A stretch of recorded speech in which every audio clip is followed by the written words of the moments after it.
Okay, so on the Visualize ribbon, we're going to look at the new camera tools here.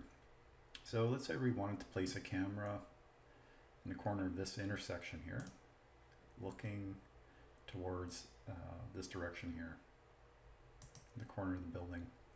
When you insert your cameras, after you insert it, you can click on it, and that'll open up the properties panel for that camera.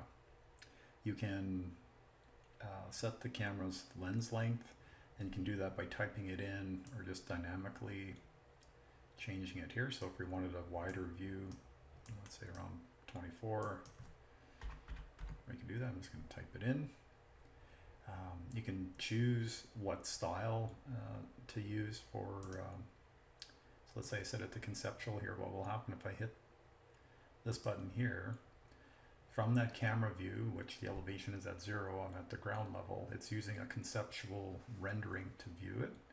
But if I wanted it to be realistic, I can do that. So now whenever I switch to this camera, it's going to use a realistic mode, or you could choose hidden if you want. It's entirely up to you and what you want to use there. So and there's the hidden view.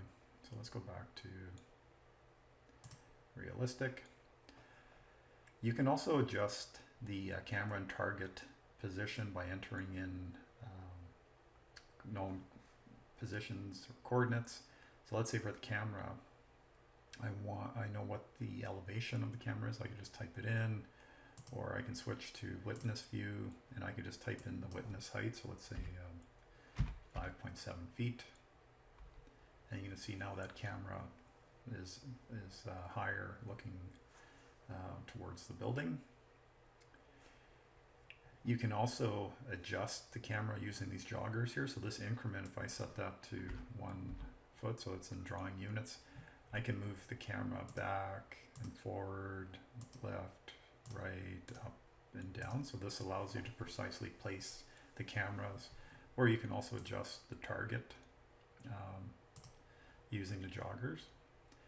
And if you rotate out of the view, so now I'm no longer looking from that camera, you can always click on camera properties and click this icon here to switch back to the camera.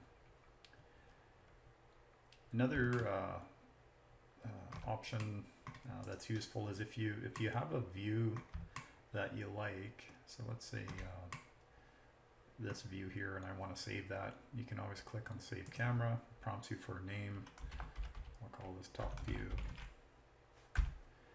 And so now at any, whenever I need to, I can always come back to camera properties, choose which camera I want to use, and I hit the magnifying glass. So that's the top view, and that's the view from the camera. And you can create as many cameras as you need in your scene.